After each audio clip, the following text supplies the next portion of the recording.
दोस्तों, जय हिंद। जब आप एक सैनिक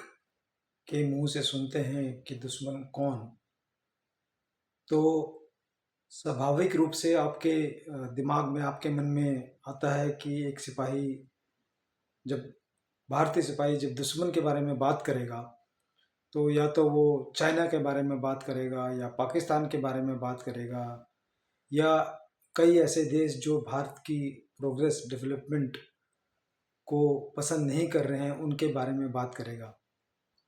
किंतु आज मैं आपसे जिस दुश्मन की बात करने जा रहा हूँ, वह ना तो पाकिस्तान है, ना चाइना है, ना कोई और देश है। और एक सिपाही होने के नाते हमें ये भी समझना बहुत ज़रूरी है कि शायद आज की तारीख में जो हमारे देश के अंदर हालात पैदा किए जा रहे हैं, उसमें जो दुश्मन अंदरूनी रूप से भारत को खोखला करने की कोशिश कर रहे हैं, हमारे देश को खोखला करने की कोशिश कर रहे हैं, वो शायद जो हमारे एक्सटर्नल एनिमीज़ हैं, उनसे कहीं ज़्यादा प्रभावी हो रहे हैं और हमारे मन और मस्तिष्क को वो जैसे कि दिमक धीरे धीरे करके नुकसान करती है, वैसे वो हमारे और मन मस्तिष्क के ऊपर अपना इम्पैक्ट, प्रभाव फैला रहे हैं। अभी हाल में ही हमारे देश के 5 राज्यों में असेंबली इलेक्शंस पूर्ण हुए और पिछले 2-3 दिनों से हम देख रहे हैं कि किस ढंग से जो हमारे अंदरूनी दुश्मन हैं, उन्होंने एक यलगार सी एक वॉर, इंटरनल वॉर छेड़ दिया है। और जिसमें हम सुनने में हमको आ रहा है कि कोई कह रहा है कि south is the solace of so and so party. जो नॉर्थ के लोग हैं वो गऊ का गोबर खाते हैं या वो ज़्यादा पढ़े लिखे नहीं हैं। और आप ये देखेंगे कि राजनीतिक रूप से कई ऐसे प्रदेश हैं, कई ऐसे हमारे पॉलिटिकल लीडर्स हैं जो कास्ट सेंसस के ऊपर खूब जोर दे रहे हैं। और वो कास्ट सेंसस के ऊपर इसलिए जोर दे रहे हैं, और जहाँ तक मुझे आता है, शायद हमारे एक राज्य बिहार में कास्ट सेंसस इन्होंने कंडक्ट भी किया है कुछ टाइम पहले। तो कास्ट सेंसस पे जोर देने का मतलब है कि आप समाज को कास्ट के बेसिस पे डिवाइड कीजिए। जब आप एक पर्टिकुलर रीजन या इलाके के ऊपर इस ढंग से राजनीति करते हैं कि आप ये दिखाते हैं कि ये रीजन, जैसे कि बात कर रहे हैं कि साउथ जो है वो नॉर्थ से ज़्यादा प्रोग्रेसिव है या उस तरफ के लोग ज़्यादा पढ़े लिखे हैं, तो आप समाज के बीच में, रीजन्स के बीच में डिवाइड ला रहे हैं। और इसी प्रकार जो चुनाव के रिजल्ट आए, कुछ लोगों को जाहिर सी बात है कि उससे बड़ी तकलीफ है, मैं नाम नहीं लेना चाहता हूँ। तो वो लोग करोड़ों लोगों के जो उनकी उनका जो राइट है वोटिंग का, कि किसको वोट देना है, किसको नहीं देना है, उसके ऊपर सवाल उठा रहे हैं और उसको एक बड़ा ही इमोशनल या भावनात्मक फैसला बता रहे हैं। और इससे पहले जो उनके आकलन थे वो कुछ और थे, और रिजल्ट, क्योंकि उनके मनपसंद रिजल्ट नहीं आए हैं, तो वो उसको एक बहुत ही घिनौना रूप देने की कोशिश कर रहे हैं। जहाँ तक जो राजनीति का सवाल है, एक दूसरे के ऊपर दोषारोपण करना या ये इल्ज़ाम लगाना कि ईवीएम में छेड़खानी हुई है, या और आपस में एक दूसरे के ऊपर जो है ब्लेम गेम खेलना, वो वहाँ तक की राजनीति ठीक है। बट जब राजनीति इतना घिनौना रूप ले ले कि हमारे जिन लोगों को हम अपना लीडर्स कहते हैं और जिनके कहने पर हम चलते हैं, जो हमारे समाज में इन्फ्लुएंसर्स हैं, बहुत प्रभाव डालते हैं, और वो लोग जब ऐसी राजनीति करना शुरू कर दें कि जहाँ पर जो है समाज के रूप में, समाज के बीच में वो लोग डिवाइसिव, घिनौनी पॉलिटिक्स खेलने शुरू करते हैं, और वो इतनी घिनौनी पॉलिटिक्स हो जाए, राजनीति हो जाए कि उससे हम लोगों में आपस में मनमुटाव पैदा हो जाए, आपस में हम एक दूसरे के दुश्मन बन जाएं। मैं अब देख रहा हूं कि हमारे देश में हमें आज़ाद हुए 70-75 साल हुए हैं, और हम इस आज़ादी से शायद हमारा मन भर चुका है। तो मैं देख रहा हूँ कि समाज के बीच में काफ़ी लोग, हम में से ऐसे लोग हैं जो इस बात की जंग लेकर बैठे हुए हैं कुछ समय से, कि देश के लिए गांधी जी खराब थे, सिर्फ ये कुछ नेता थे जिन्होंने देश के लिए किया, और कुछ ऐसे नेता थे जो कि एक पर्टिकुलर पार्टी के नज़दीक थे, और जो है वो एक्चुअली में वो इंग्लिश राज के समर्थक थे, और पता नहीं हजारों इस तरह की बेकार की बातें, और आपस में मन मुटाव और आपस में लड़ाइयाँ लोग कर रहे हैं। एक्चुअली में जब हम इतना अपना स्तर नीचे गिरा देते हैं, हम इतना लेवल नीचे गिरा देते हैं कि हम इस प्रकार से एक दूसरे से जो है लड़ाई शुरू कर देते हैं, कि हम जिन लीडर्स ने हमारे देश की आज़ादी के लिए अपना सब कुछ सर्वोच्च बलिदान दिया और सब कुछ सेक्रीफाइस किया, हम उनको, उनके रोल्स को ही कंट्रोवर्शियल बना रहे हैं खुद। तो हमें ये समझने की कोशिश करनी चाहिए कि हम इस स्तर तक कैसे पहुंच गए। बात ये नहीं है कि मेरा या आपका या किसी और का ओपिनियन क्या है, ओपिनियन डिफर कर सकते हैं, पर क्या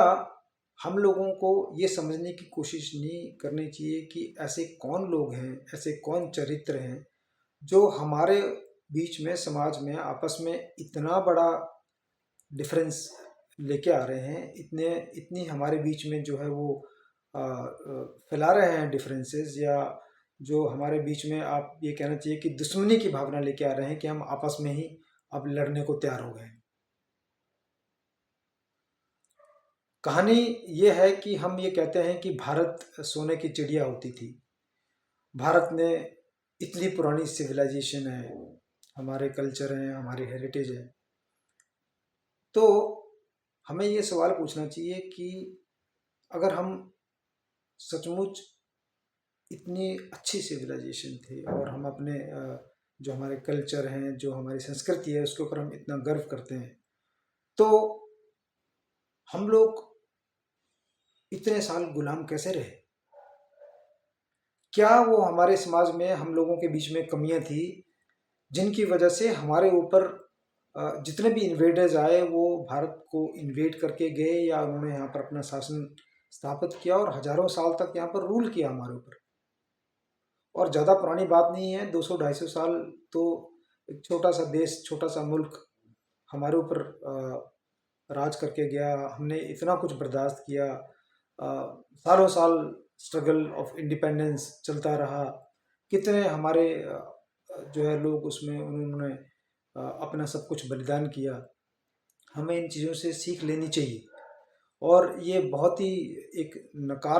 नकारात्मक बात मैं कहूँगा, नेगेटिव बात, या हमारे अंदर एक कमियां हैं कि हमारे अंदर डिफरेंसेस पैदा किए जाते हैं और हम उसका शिकार बन जाते हैं। कोई कहता है कि सनातनियों को यहाँ से मिटाना है, कोई हमारे बीच में कास्ट, क्रीड, इन सब चीज़ों को लेकर डिफरेंसेस पैदा कर रहा है, कोई हमारे बीच में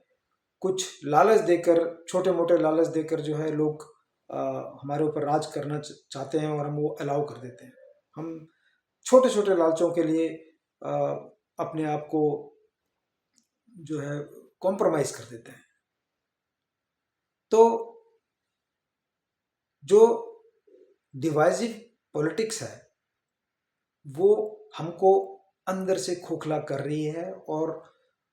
इसमें मैं नाम नहीं लेना चाहूँगा, क्योंकि